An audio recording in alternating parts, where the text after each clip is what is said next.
which now you can hear me. Okay, I'll start again. Welcome to this press conference following today's informal video conference of EU education ministers, which was chaired from Berlin today. And we will begin with statements by Federal Minister of Education and Research, Anja Karliczek, followed by EU Commissioner Maria Gabriel, responsible for education. So without much further ado, Frau Ministerin, Sie haben das Wort. Thank you very much. Ladies and gentlemen, I'm very happy to be able to tell you about the outcome of today's informal video conference, Ministers for Education, together with my colleague Maria Gabriel. At the beginning of the afternoon, we adopted the Osnabrück Declaration officially. Perhaps I can just say a few words about that before I report on today's meeting.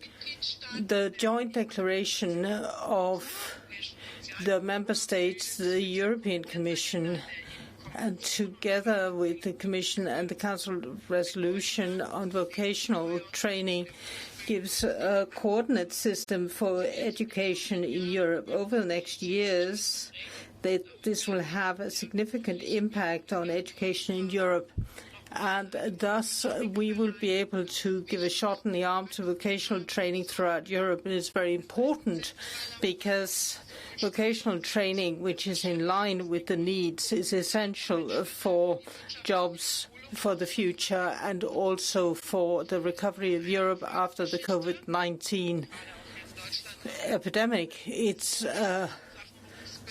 success story. We have some history about vocational training in Germany, but something that we need to continue to develop. And what's absolutely crucial is to make sure that we take account of demographic shifts, the climate change, and digitization.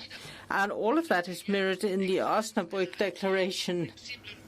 The excellence and the flexibility of proper vocational training is clearly shown. It also shows the importance of sustainability in vocational training. And at the end of the day, what we want is to have a European education area.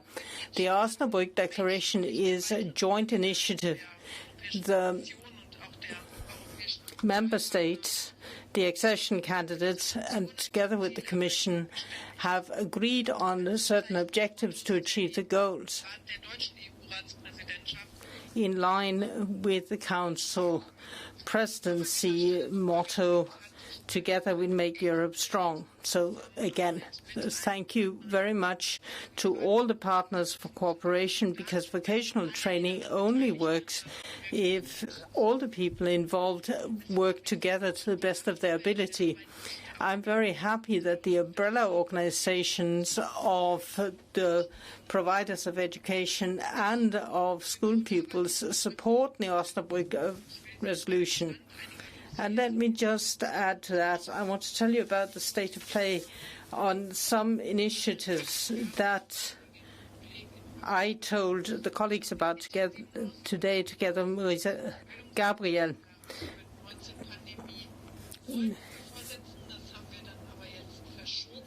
We wanted to have a discussion on COVID-19 measures. However, we postponed it because we ran out of time, because we wanted to discuss the education area.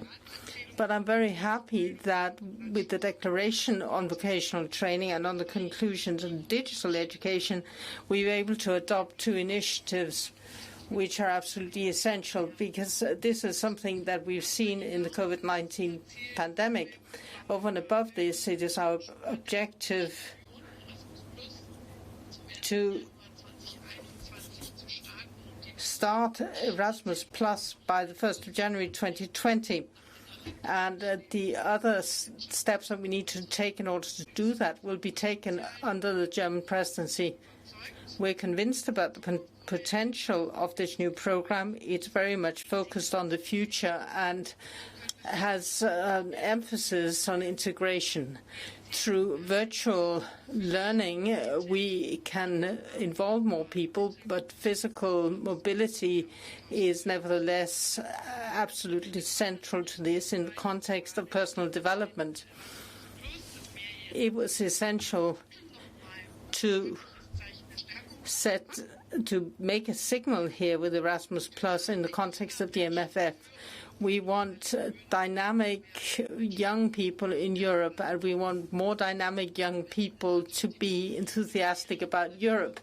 As you know, the discussion on the MFF has not yet finished, but at the moment we're all focusing on the need for agreement of member states in the Council and also the agreement of the European Parliament. Obviously, as the presidency, we have an important role to play in this context. We'd like to appeal to all parties in the Council, in the European Parliament and in the Commission. Let us be ambitious, let us be pragmatic, let us be willing to compromise so that we can achieve our objectives. A very moving moment today was the minute's silence for Samuel Paty and other victims of the most recent terrorist attacks in Europe. The right to freedom of expression is not negotiable. It's a matter of respect. It's a matter of tolerance. It's a matter of being civilized in the way we interact. And every day, all institutes of education throughout Europe have the objective of transmitting our European values. And therefore, we thought it was important that we, as ministers for education, to stand shoulder to shoulder with our students and our teachers, and we did that by signing up today to Article 11 of the Charter of Common Values. And I'd like to say something about the European education area. This was a very lively discussion, and the guideline before was Education and Training 2020. We now need a follow-up strategy focusing on current and future challenges to the education system. Not only the general education system, but also the vocational training system. They're going to be faced with challenges in the future. And both academic and vocational training and education have a role to play for the future of the European society, because both our economy and the society must be integrative and must be resistant. The objective of the European Commission, or rather European Union, the objectives that are to be achieved by 2030 is something that we need to discuss. And I think we've taken a good and significant step forward today. However, we also need to support the measures undertaken by the member states, the measures that member states are taking to achieve the objective.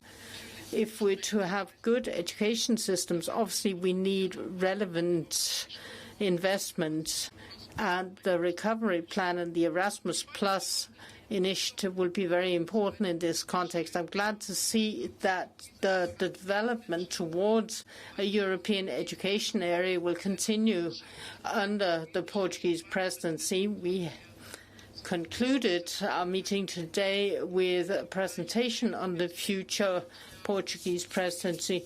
Sharon and Riga, my two colleagues, will be taking over the presidency on the 1st of January. And as the third out of the three trio presidencies, they'll continue to work on our priorities. I'm really happy that we've had this close cooperation within the trio. This is in the interest of all member states, and it ensures that we continue to progress towards a sustainable and sovereign Europe. Today's meeting was a very good opportunity to look at what has been achieved under German presidency in the German presidency in the area of education. On the 16th and 17th of September, we had a meeting where we looked on what we needed to do. It's very important for us, of course, to be in close touch with the people who work in the area and indeed also pupils and students. We looked particularly at the competence agenda proposed by the European Commission, which focuses on further education and post-university education throughout Europe. We also focused on the measures of COVID-19. I think the crisis was very important. We can see how we can learn from it, what are the weaknesses and what are the strengths of the education system, what can we do to get over the rest of this winter. So this is one of the subjects that we'll be looking at again, and that we'll be looking at closely with the trio partners, Portugal and Slovenia. So I'd like to thank everybody for their work over the last 6 months, and particularly Maria Gabriel from the Commission. Minister Karliczek in Berlin, and I would now like to pass the floor to EU Commissioner Maria Gabriel. You have the floor.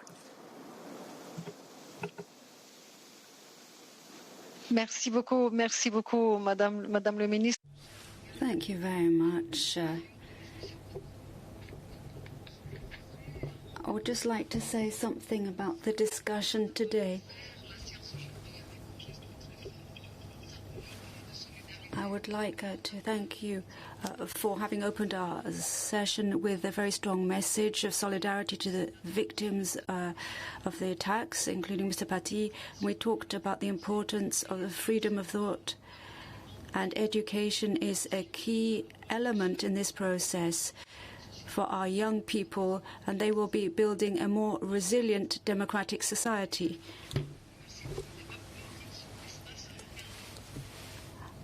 I would like to mention our discussion on a European education area. We talked about the implementation of this area, and this really did show to what extent we focus on the importance of education in the future of our societies. We've had to meet a number of challenges over the past few years, but the current crisis is a unique opportunity which allows us to renew our education and training systems so that they are fit for the next decade. This afternoon's political discussion allowed me to hear ministers' positions regarding the path to follow in this European education area. They stressed their interest in inclusive, high-quality education and their strong support for teaching staff and the importance of education in our double transition to a digital economy. And we also looked at a number of issues. There were some points where further clarification is necessary, and we need greater cooperation as well. Now, in order to achieve these ambitious objectives and achieve a European education area by 2020, cooperation between member states is very important. And that is why, along with the member states, we said we need to adjust the current framework for cooperation so that we can develop a collaborative co-creation process. In this context, I am inviting ministers and stakeholders to join me at the 3rd Education Summit on the 10th of December. Today, as Anya said, we talked about negotiations underway for the new Erasmus program. The Commission and the Council Presidency feel that we ought to reach an agreement in the context of a trilogue as quickly as possible for the sake of the very many participants. There are certain obstacles which may come up, of course, in the course of these negotiations, but this is a more ambitious version of Erasmus.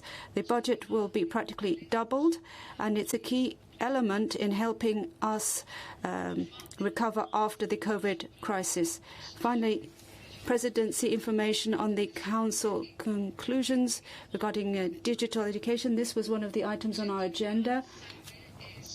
I welcomed the importance of these crucial conclusions in order to overcome the impact of this pandemic, and we need to find solutions to the problems faced in the education and training sector. We need to try harder to ensure that we have high-quality, inclusive education, whether it's blended, face-to-face or online.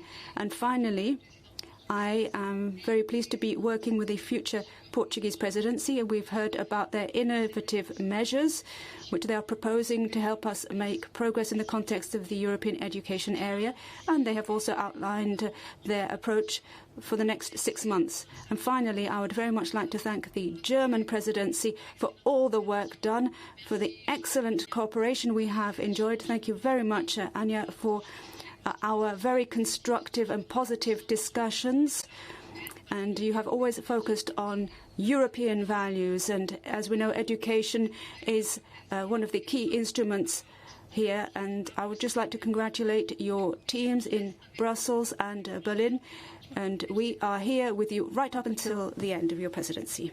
Very much, Commissioner Gabriel, and this leaves me to thank both of you for your statements this evening, and I will now conclude this press conference, also thanking the technical staff and the interpreters, and I wish you all a very good evening. Bye-bye.